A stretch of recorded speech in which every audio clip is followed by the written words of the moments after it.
आपल्या घरामध्ये मांजर असतं आणि जर त्या मांजराला पिल्लं झाली तर ते मांजर त्या पिल्लांना 7 ठिकाणी फिरवतं असं म्हटलं जातं आणि ते पिल्लांना घेऊन जाताना आपल्या दातामध्ये त्यांची मान पकडतं। आता बघणाऱ्याला असं वाटतं की याच्या मानेला म्हणजे ते जे पिल्लू आहे त्या पिल्लाला मानेला जखम होईल, त्याला त्रास होईल, पण तसं काहीही होत नसतं आणि म्हणूनच आपल्याकडे एक म्हण आहे, मांजरीचे दात मांजरीच्या पिलांना लागत नाहीत।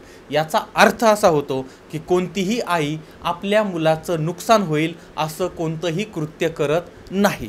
आता वास्तवामध्ये मात्र काही वेगळ्याच गोष्टी आपल्या समोर येतात। अशीच एक वेगळ्या पद्धतीची घटना आज आपण बघणार आहोत आणि त्यासाठी आपल्याला जायचं आहे आपल्या मुंबईला। मुंबई या ठिकाणचा वडाळा पूर्व आहे, त्या ठिकाणचं पंचशील नगर, आनंदवाडी, कोरबा मिठागर हा जो भाग आहे, हा जो परिसर आहे, या परिसरामध्ये विजय गजानन ठाकूर नावाचे साधारण 50 वर्षाचे गृहस्थ राहत आहेत। आता हे एका खाजगी कंपनीमध्ये सिक्युरिटी सुपरवायझर म्हणून काम करतायत। यांच्या पत्नी आहेत, त्यांचं नाव आहे निर्मला, यासुद्धा काम करत होत्या आणि संसाराला हातभार लावत होत्या। या दोघांनाही 2 मुलं आहेत। एक थोरला मुलगा आहे, त्याचं नाव आहे अक्षय, तो साधारण 24-25 वर्षाचा आहे आणि बेस्टमध्ये हंगामी कामगार म्हणून तो काम करतो आहे। यांचा धाकटा मुलगा आहे, त्याचं वय साधारणपणे 15 वर्षाचं आहे आणि हा शाळेमध्ये शिक्षण घेतो आहे। आणि आई जी आहे ती सध्या घरीच असते, कारण आता मुलं मोठी झालेली आहेत, मुलं काम करतायत, त्यामुळे आई घर सांभाळते आहे।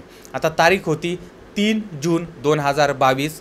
त्या दिवशी घरातली दोन्ही मुलं जी आहेत त्या मुलांनी घरी सांगितलेलं होतं की आमच्या मित्राबरोबर आम्ही लोणावळ्याला फिरायला जाणार आहोत आणि त्याप्रमाणे थोरला मुलगा अक्षय आणि धाकटा मुलगा अशा पद्धतीनं दोघंही लोणावळ्याला फिरायला निघून गेलेले आहेत।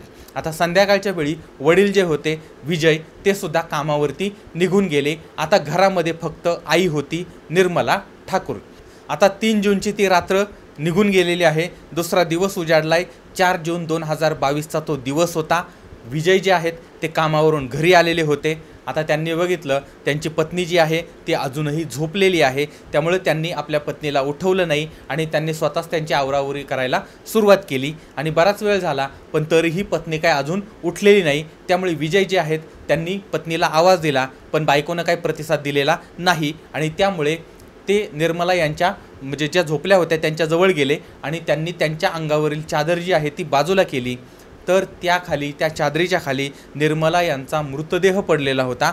त्यांच्या अंगावरती धारदार शस्त्रानं 10-15 वार करण्यात आलेले होते आणि हे पाहिल्यानंतर मात्र पतीनं आरडाओरडा करायला सुरुवात केली। शेजारचे आजूबाजूचे लोक जे आहेत ते या ठिकाणी जमा झालेले आहेत आणि वडाळा पोलिसांना सुद्धा माहिती देण्यात आली, कळवण्यात आली। पोलीस त्या ठिकाणी पोहोचलेले आहेत आणि 302 कलमाप्रमाणे एका अज्ञात मारेकराच्या विरोधामध्ये गुन्हा दाखल करण्यात आला।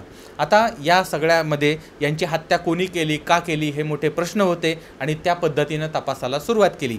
पोलिसांनी पती विजय जे आहेत त्यांच्याकडून माहिती घेतली। आता घटना घडली त्यावेळेस तुम्ही कुठं होता? आता यावेळेस मग यांनी सांगितलं की मी कामावरती होतो वगैरे सांगितलं। पोलिसांनी क्रॉस चेक केलं तर पती जे आहेत ते बरोबर बोलत होते, हे कामावरतीच होते। आता घरातली मुलं कुठं आहेत?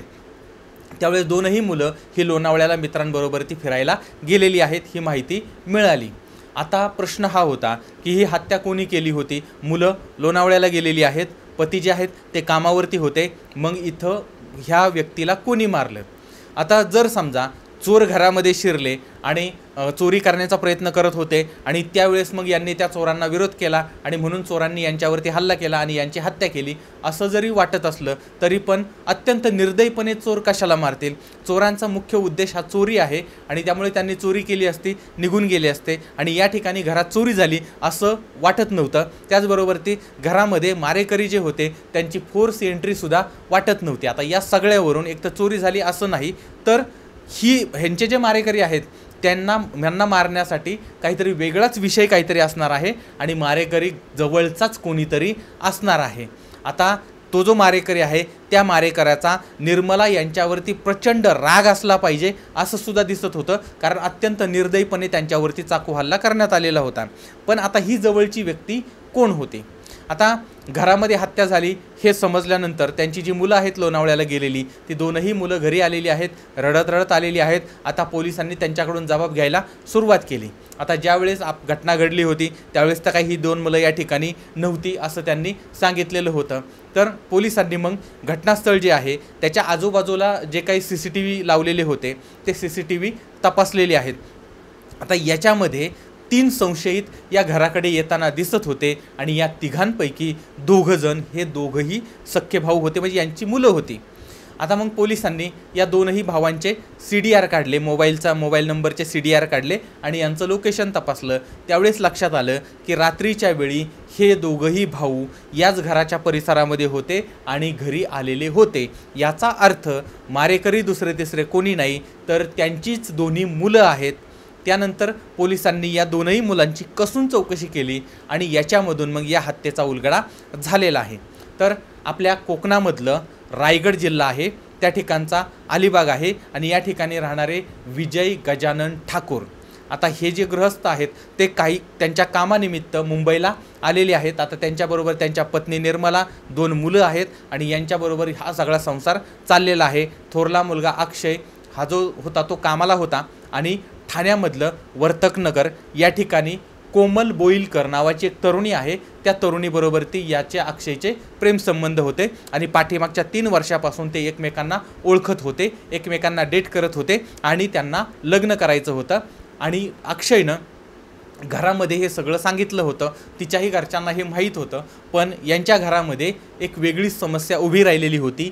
आई निर्मला जी आहे ती देवधर्म करायची, कर्मकांड करायची आणि आईचा अक्षयच्या लग्नाला विरोध होता. एवढंच नाही तर आमचं लग्न जमू नये यासाठी आई काळी जादू करते आहे, आमच्यावरती करणी करते आहे, अंगारे धुपारे करते आहे आणि त्यामुळे आमचं लग्न जमत नाही, अशा पद्धतीचा संशय या प्रेमी जीवांना वाटत होता, त्या मुलाला आणि त्या मुलाच्या प्रेयसीला वाटत होता. आणि याच काळामध्ये ह्याचा जो लहान भाऊ आहे त्या भावाचा अपघात झालेला किंवा आजारी पडलेला आणि अपेंडिक्सचं वगैरे एकाचं ऑपरेशन झालेलं होतं. आता हे सगळं जे आहे ते सगळं होण्याच्या पाठीमागे, म्हणजे कोणी घरामध्ये आजारी पडलं, कोणाचं अपेंडिक्सचं ऑपरेशन असेल किंवा काही लग्न जमत नाही, काही प्रॉब्लेम येतात, तर ते त्याच्यामध्ये आपल्याच आईचा हात आहे आणि आपलीच आई आपल्यावरती करणी करते आहे, तंत्रमंत्र करते आहे, आपलं वाटोळं करते आहे, अशा पद्धतीची भावना या दोनही भावांची झालेली होती. आणि त्यामुळे थोरला भाऊ, त्याची प्रेयसी आणि धाकटा भाऊ ह्या सगळ्यांनी मिळून ठरवलं की आपण आपल्या आईला ठार मारायचं, तिला संपवायचं. अशा पद्धतीनं यांनी हा प्लॅन केलेला आहे.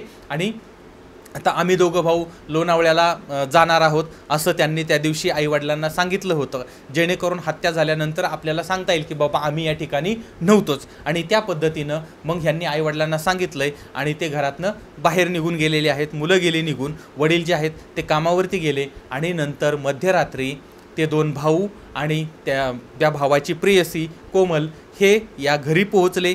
आता लोणावळ्यातनं मुलं लोणावळ्याला गेली होती, ती आपल्या एवढ्या रात्रीची आलेली आहेत, त्यामुळे आईला आश्चर्य वाटलं. आईनं दरवाजा उघडला. दरवाजा उघडल्यानंतर मग आईनं विचारलं की बाबांनो तुम्ही एवढं मध्यरात्री आलेला आहात आणि काय प्रॉब्लेम आहे का वगैरे वगैरे, आणि तुम्ही जेवण वगैरे केलं आहे का. आणि ते म्हटले हां मी जेवण केलेलं आहे. त्यानंतर मग आई आता म्हटली आता तुम्ही झोपून घ्या आणि ती पण झोपायला गेली. आता ती झोपायला गेली पण या तिघांच्या मनामध्ये मात्र वेगळाच कट शिजत होता आणि यांनी झोपलेली जी आई आहे त्या आईच्या तोंडावरती उशी ठेवली आणि तिचा तोंड जे आहे ते दाबायला सुरुवात केली. आता यावेळेस त्या आईनं स्वतःचा जीव वाचवण्याचा प्रयत्न केलेला आहे, यांना जीव तोडून विरोध करण्याचा प्रयत्न केलेला आहे. त्यानंतर ती आई एवढा विरोध करते आहे हे पाहिल्यानंतर या मंडळींनी घरातला एक चाकू घेतला, कोयता होता तो घेतला आणि आईच्या तोंडावरती आणि तिच्या शरीरावरती वार करायला सुरुवात केली आणि त्या ठिकाणी असंख्य वार करण्यात आले आणि आईचा जागेवरती त्या ठिकाणी मृत्यू झालेला आहे, तिला ठार करण्यात आलेला आहे. त्यानंतर त्या मृतदेहावरती या मंडळींनी चादर टाकली आणि तिथून ते निघून गेले. आणि नंतर आता आईची हत्या झाली ही गोष्ट त्यांना दुसऱ्या दिवशी समजली. त्यानंतर आता ही मुलं रडत रडत धावत तिथं आलेली आहेत आणि पुढच्या 10-12 तासामध्येच पोलिसांनी या सगळ्या घटनेचा पर्दाफाश केलेला आहे. 3ही संशयितांना ताब्यात घेतलेला आहे. अशा पद्धतीनं हे सगळा प्रकार घडलेला होता. आता प्रियकर प्रेयसी हे गजाआड गेलेले आहेत. अल्पवयीन भाऊ जो आहे तो बाल सुधारगृहामध्ये टाकण्यात आलेला आहे. त्याचबरोबर ती आता कालपर्यंत हम दो आणि हमारे दो म्हणजे आम्ही पती पत्नी आणि आमची 2 मुलं असा हा सुखी संसार होता. पण आता मात्र पत्नी या जगामध्ये नाही, 2ही मुलं जेलमध्ये आहेत. घरी फक्त वडील, ज्यांनी आयुष्यभर काम केलं, आयुष्यभर कष्ट केलं, कष्टाने संसार फुलवला, 2ही मुलांना लहानाचं मोठं केलं, पण आयुष्याच्या शेवटी मात्र काय शिल्लक राहिलं? डोळ्यामधले अश्रू आणि कायमचा एकटेपणा. आता जी माहिती माध्यमातून समोर आली होती ती फक्त मी माझ्या पद्धतीनं मांडण्याचा प्रयत्न केलेला आहे. या गोष्टीचा तपास चाललेला आहे. कदाचित वेगळी माहिती, नवीन माहितीसुद्धा आपल्यासमोर येऊ शकते. आता आई आपल्या मुलांचं नुकसान करते आणि त्याच्यातून ही सगळी घटना घडती आहे, किंवा आई करणी करते आहे, मुलांचं असं हे झाल्यामुळे मग त्यांनी ते मारलं. आता हे जे कारण आहे ते कारण माझ्यासुद्धा मनाला न पटणार आहे. फक्त जे कारण आता समोर दिसलं किंवा समोर सांगण्यात आलं, माध्यमातून समोर आलं, ते मी तुम्हाला सांगितलं आहे. कदाचित चार्जशीटमध्ये वेगळं काही आपल्यासमोर येऊ शकतं किंवा वेगळं काही कारणही असू शकतं. आता जर तुम्ही या भागातील असाल किंवा या घटनेबद्दलची अधिक माहिती तुम्हाला असेल तर ती सुद्धा मला कमेंट बॉक्समध्ये जरूर कळवा. पुन्हा भेटूया पुढच्या भागामध्ये उद्या रात्री 8:30 वाजता एका नवीन क्राईम स्टोरीसह. तोपर्यंत धन्यवाद.